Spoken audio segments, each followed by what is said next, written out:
байшинтын хавцлын буг болсон эхнэр нөхөр хоёр амьддаа ус сансан хүмүүсээ хорлсоор байна.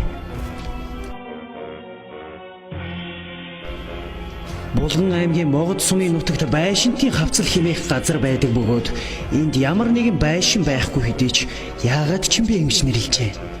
Харин ил газарт хүн нутаглан амьдрах нь бүхэл айлын малч бэлчээлээ үзэгдэх нь тун ховор. Нутгийн хүмүүс ч гэсэн энэ газараас ихэд цэрвэн цээрэлдэг юмсанч.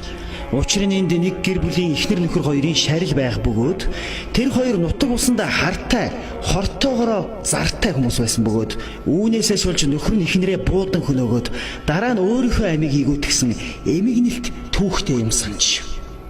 Нөхрийг нь легцэг гэдэг байсан бөгөөд тэрхүү эмигнэлт явдал гарах өдөр Могод сумын наадам болж легцэг тийшээ явсан юм байна. Харин оройн наадам дуусангууд харихаар явах замдаа айл хисч аяг тагшин балгасаар нэлийн халамцуухан уян дээрээ буужээ. Тэр эрүүл үедээ хүртэл эхнэрээ хардаж байдаг юм хойно энэ удаа мөн л эхнэр цэрмаа руугаа дайрч давчлан эзгүй хойгоор хинтээ банзалцсан гэж агсарч илтэй. Хэдхэн сартай хүүгээ хөхөд зуусан цэрмааш мөчөөгөө өглгүй чийл болсон хойно наадам нэрээр налиг шалиг нь хөөцөдөж яваад ирээ эцтэй гэж алдарч.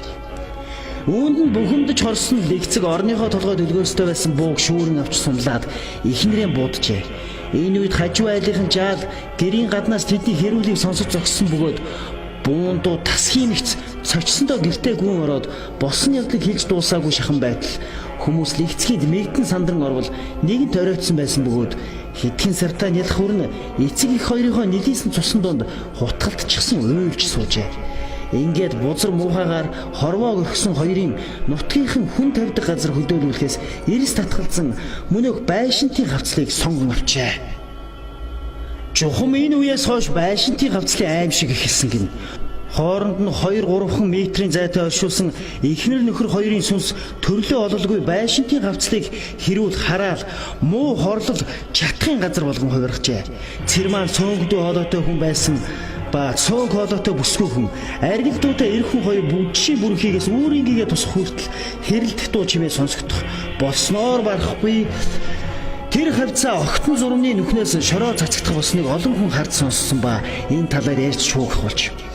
Хүнл болсон юм хойно талигач эхнэр нөхөр хоёрын ахын дүүсэн тэр хоёрыг бууг болж хүн амтан айлгах болсон тухай сонсоод юр итгэхгүй байж.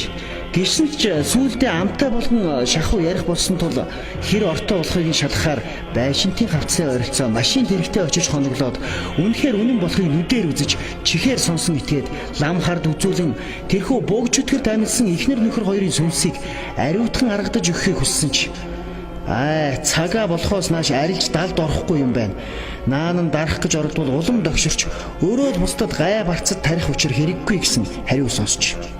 Ламын үгэнд итгэсэн ах дүүс нь тэднийг даруулах гэж элдвэр оролдуулаагүй ч удалгүй хэрэг бишдэж байшинтын хавцлын хаваар санаандгүй явж өнгөрсөн залуухан хүмүүс учир битүүлгээр амиа алдах болжээ. Хамгийн хачирхалтай гэр бүл болоод төдийл удаагүй 2-3 сайхан хос тэрхүү амиа алдагсдын дотор байсан байна.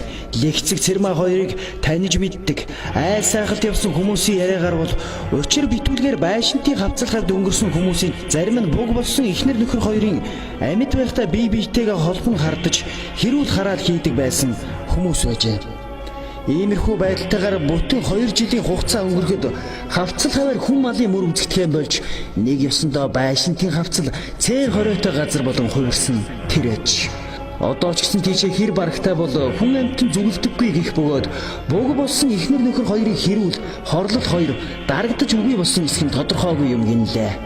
Нутгийнхан байшинтын хавцал гэх нэрийг нь хэлэхэд сэрвэх болсон ийм нэгэн буг чөтгөрийн хорлол амьд насны сохор хардалт түүнээс улбаасан хар хортой газар байдаг байна.